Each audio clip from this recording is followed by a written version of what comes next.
918 लोगों ने एक आदेश पर जहरीला जूस पी लिया। और उन्होंने ये अपनी मर्जी से किया। ये लाइन सुनते ही मतलब दिमाग सुन्न हो जाता है, ऐसा कैसे हो सकता है? लेकिन ये हुआ था 18 नवंबर 1978। जगह?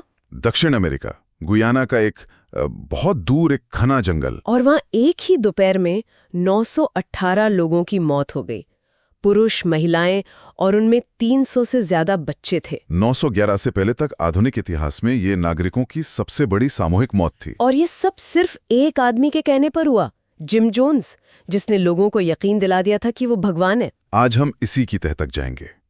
यह समझने की कोशिश करेंगे कि कैसे एक तथाकथित स्वर्ग रातों रात एक कब्रिस्तान में बदल गया। और इसकी शुरुआत हमें उस आदमी से करनी होगी जिसने ये सब रचा, जिम जोन्स। हाँ, उसका उदय किसी पैगंबर के आने जैसा था।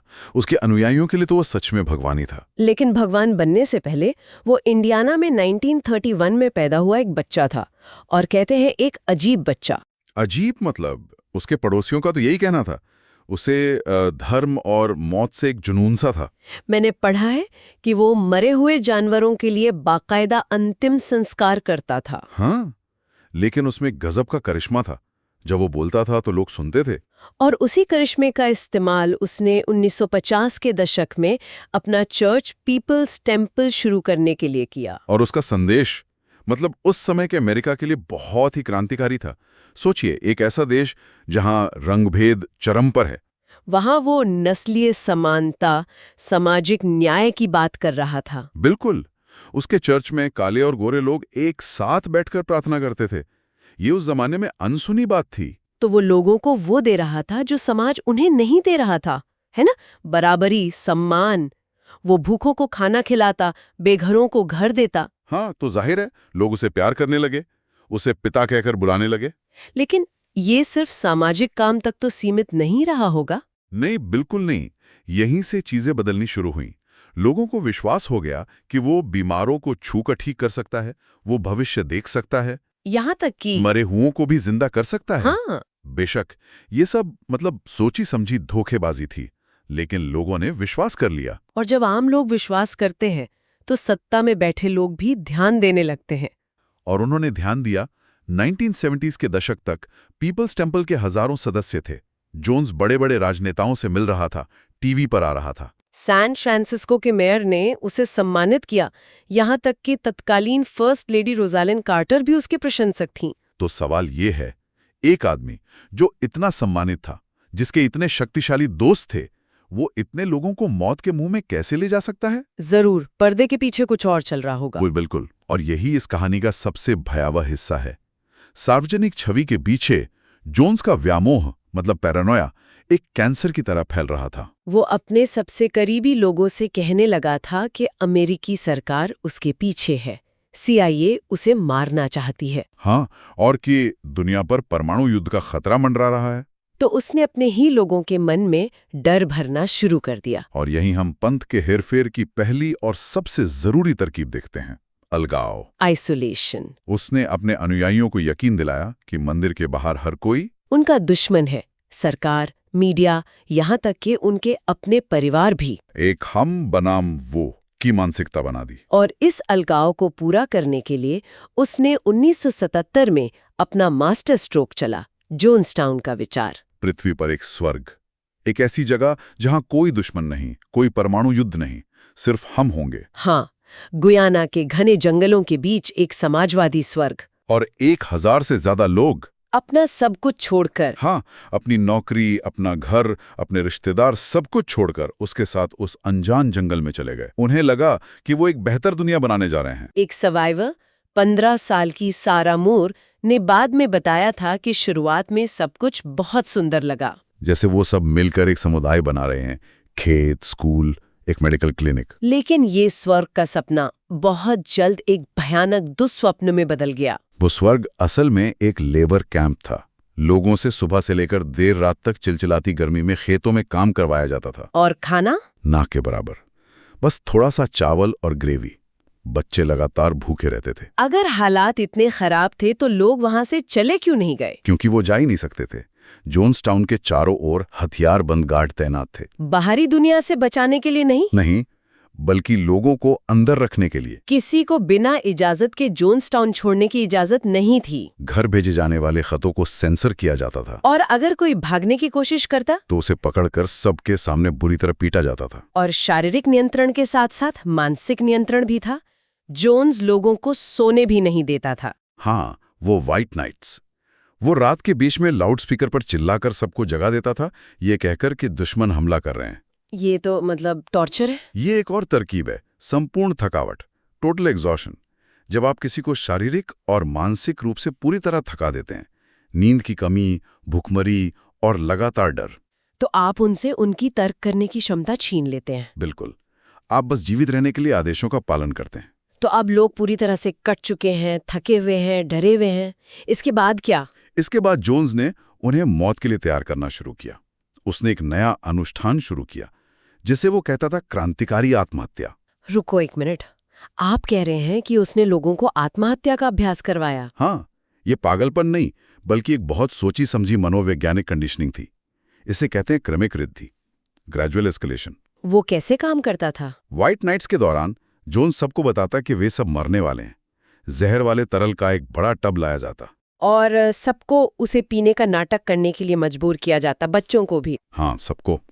लोग रोते थे, एक दूसरे को अलविदा कहते थे, अपनी मौत का इंतजार करते थे। और फिर लगभग 30 मिनट बाद जोन्स हंसता और कहता, ये सिर्फ एक परीक्षा थी तुम्हारी वफादारी देखने के लिए।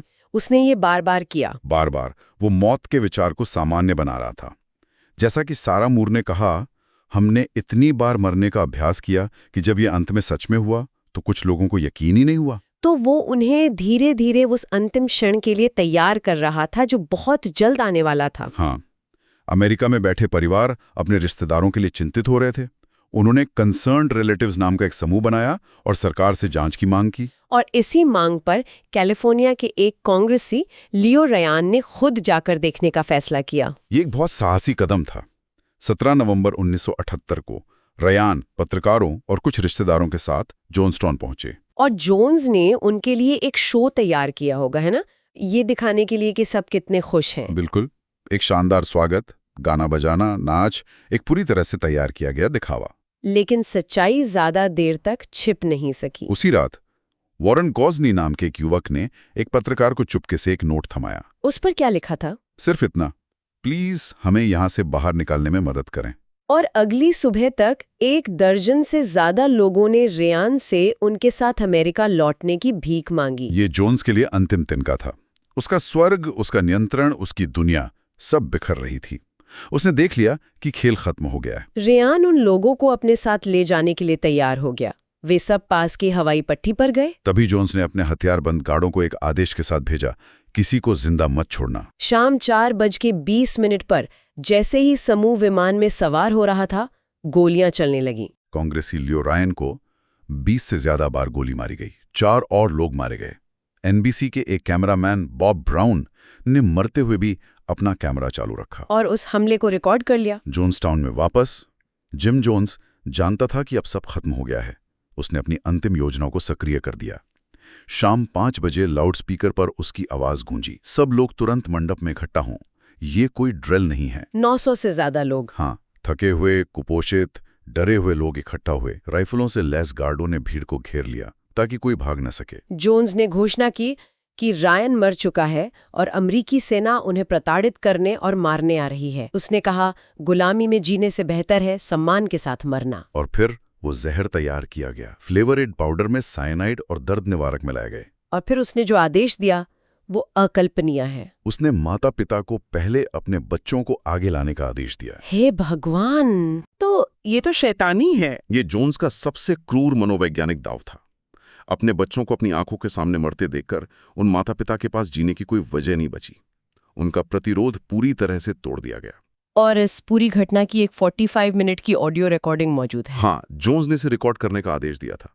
उस टेप में बच्चों का रोना, वयस्कों की गुहार और जोन्स की शांत आमराना आवाज सुनाई देती है।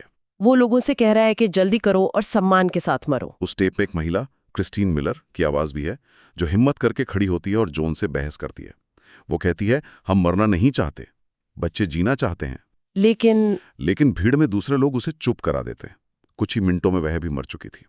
प्रतिरोध की कोई भी चिंगारी, तुरंत बुझा दी गई। शाम 6 बजे तक 900 से ज्यादा लोग मर चुके थे और जिम जोन्स वो खुद सिर में गोली लगने से मरा पाया गया।